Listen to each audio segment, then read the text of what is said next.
Reverend Crystal Cox here. We're reading out of the Awakener. I skipped ahead, but don't worry, I won't be spoiling the ending. I read some of chapter 12 last night and I really liked it, so I want to share that with you. We will go back. So this is page 120.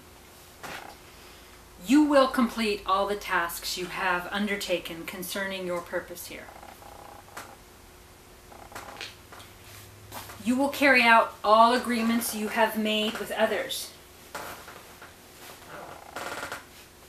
You will easily see the lessons you learn that you need to learn. You will have all your energies into balance, including and karmic if needed. Glasses might help. Including any karma if needed. See, if I take my glasses off, we can just make up words. Okay. You will have all the abilities and powers you need in any given moment. Your life will be positive, fun, rewarding, fulfilling, and full of love. You will become a multidimensional master. You will bring all the lower subtle bodies into light. You will become the God qualities you have chosen to reflect on earth. You will complete your mission. You will attain your ascension and experience the greatest inner joy and excitement imaginable. You will join with your twin flame. You will go home, if this is your choice. Okay. Oh no! Okay. What the heck is going on with my nose? What does itchy nose mean? It means you're coming into money maybe or something? Or is that dreaming of losing your teeth? Tomato, tomato. Okay. If you can maintain a balance between heaven and earth. This is number 1 for 10 Steps to God, chapter 12 in the Awakener. Maintain a balance between heaven and earth.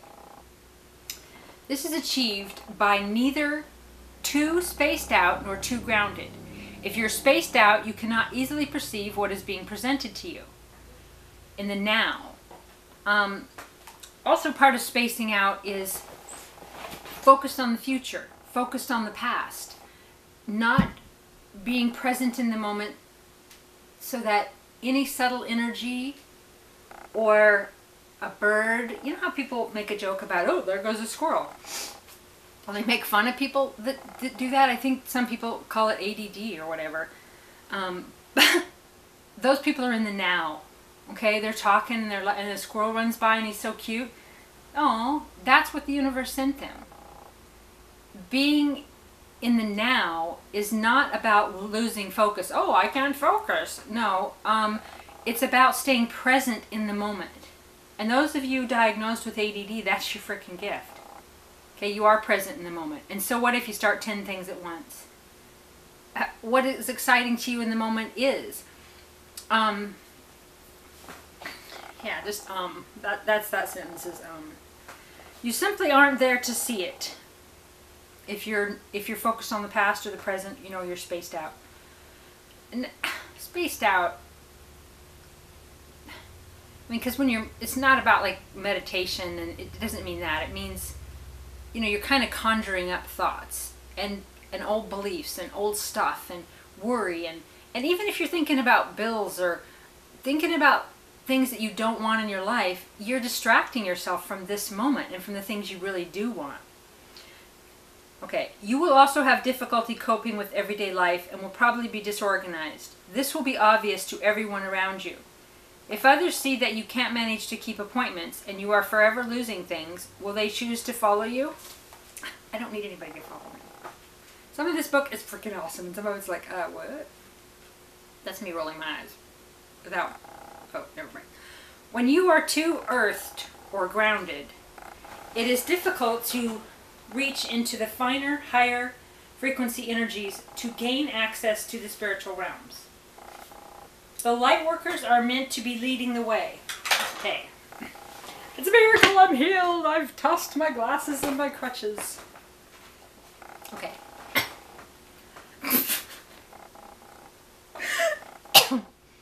The light workers are meant to be leading the way, showing their love and light as a beacon for others to follow.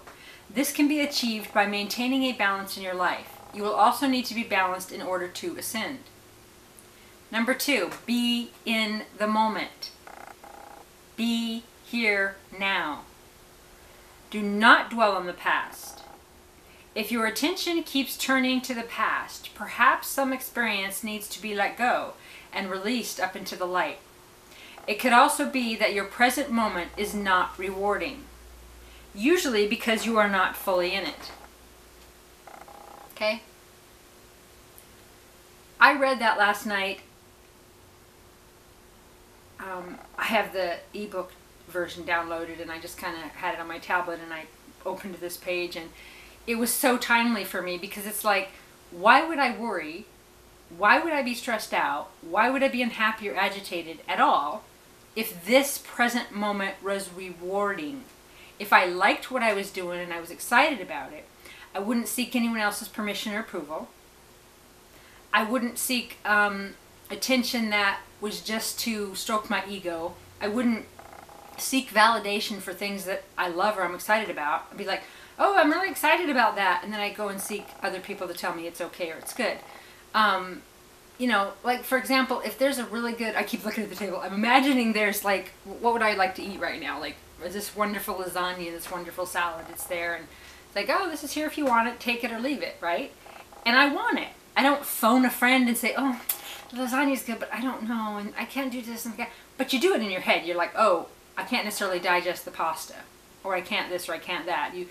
You have all these issues that come up, and so that's not very rewarding. But in the moment of being excited about eating that lasagna, I don't give a fuck what anyone else thinks, right? And if you're excited about your partner, your spouse, you don't call a psychic and go, oh, do they love me? Do they still want to be with me? Your excitement tells you that, okay? So your moment is not rewarding if you're constantly in the past or the present.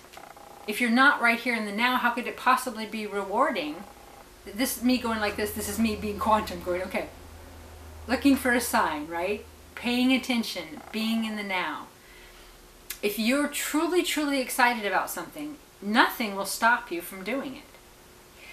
However, if you constantly focus on what you want the future to be, focus on other people's version of you, focus on pleasing strangers or pleasing your partner or a version of somebody in your head, or trying to be their version of you, and constantly suppressing yourself and holding you into a version of yourself that you're not, to please someone else, whether it does or not, then you're never going to be satiated. You're never going to enjoy the rewards of the moment. You're never going to be present in the moment until you're honest with yourself about who you are, what you want. You don't judge yourself and go, oh, well, I shouldn't want that because if I didn't want that, I'd be a better person. Well, you do want it. And your excitement for it is what's showing you what you need to learn in it, or what you want to experience or enjoy, or learn that you don't enjoy. Your excitement about it tells you want it. So when you stop yourself from having it because of what someone else might think, anyone, okay? Adult children, parents, lovers, partners, the police, the mayor, the senators, the society, any of them. And I'm never talking about children that are underage. That's a different spiritual contract. But you're not here to please anyone but yourself. And if you do try to please others all the time, you're a walking zombie. You're just their version, waiting for their next handout, waiting for their next treat, so that you can be okay with you. But then some will come along and you won't have a doubt, and you will feel strong, and you'll have lots of energy, and you'll be excited, and you'll know that that's what it is you want to do, and you won't ask anybody. And that's how you know you're in the now and you're being your true self. Or equally, if you don't want to do something, you'll know for sure. You'll be like, nope, that's not for me. And you won't second guess it and running through filters of other people's opinions, of what you're assuming other people think, of all that crap. It's not your truth. Okay, let's do that again. Do not dwell on the past. Be in the moment. If your attention keeps turning to the past, perhaps some experience needs to be let go and released up into the light. It could be that your present moment is not rewarding, usually because you are not fully in it.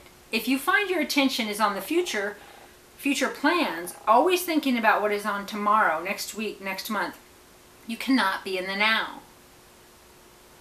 If you are not operating in the present, you cannot perceive what is being shown to you in each moment to help you achieve what is required for your growth.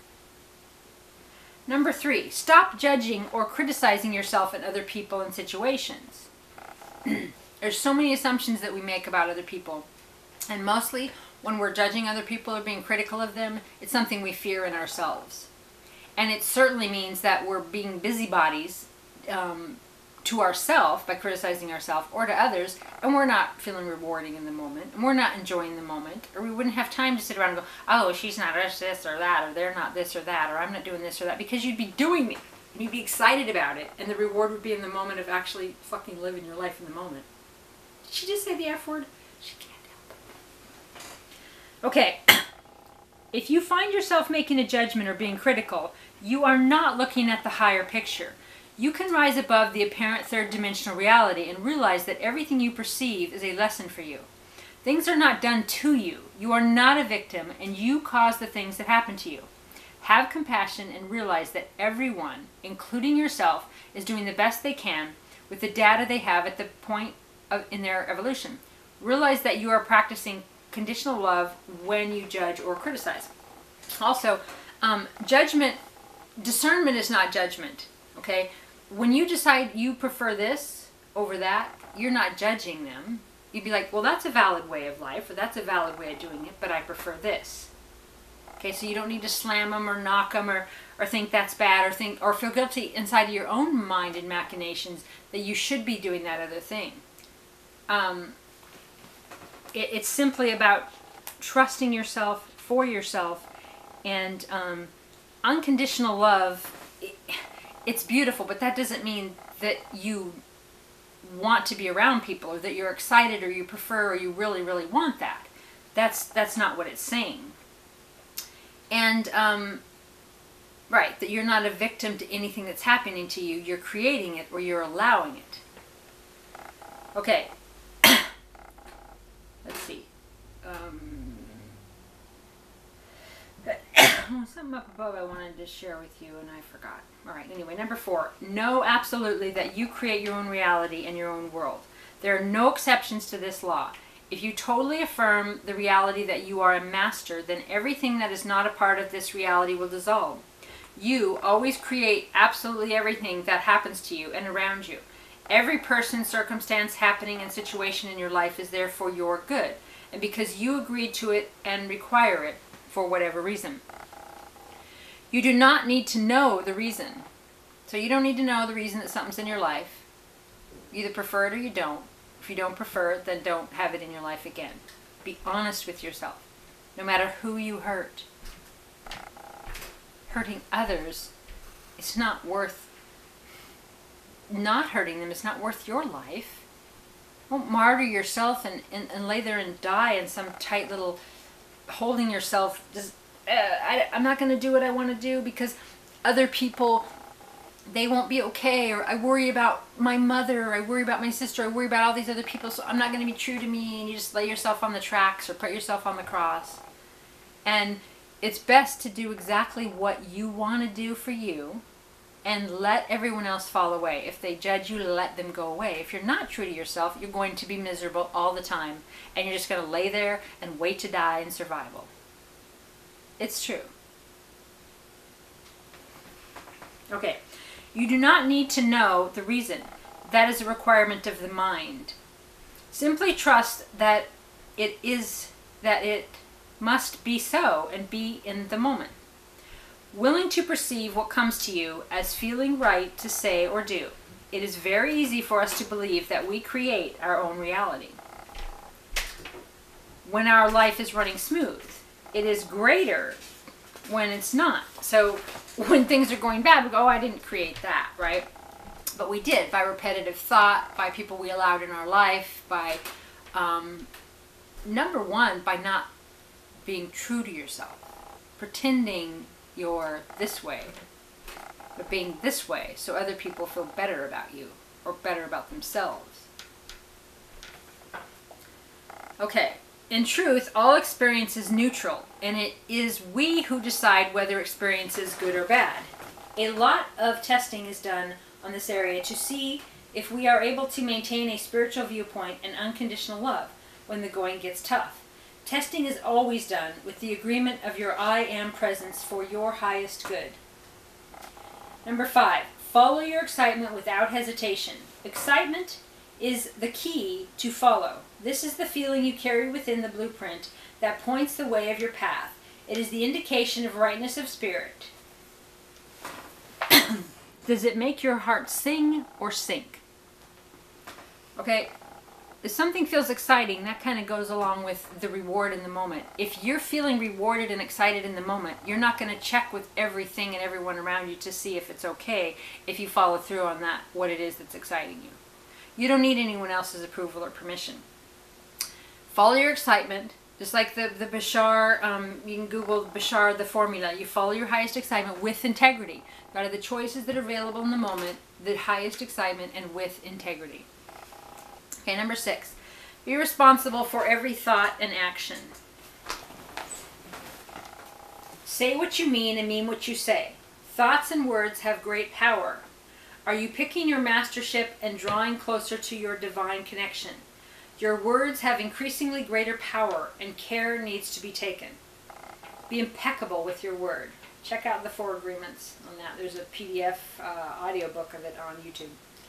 Also, with time collapsing, the time lapse between thinking a thought and it becoming manifest in the physical realm becomes shorter and shorter. This is happening on a gradient to allow everyone to realize that they do actually create their own reality. The dimension that this planet is moving toward has no time, and therefore all thought is instantly created. Everyone needs to get used to this reality. People will soon realize through personal experience that their thoughts create what occurs in their lives.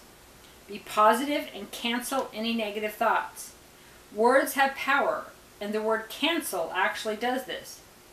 Another way to handle negative thoughts and energy is to visualize the color violet flooding through the sentence, area, person, etc.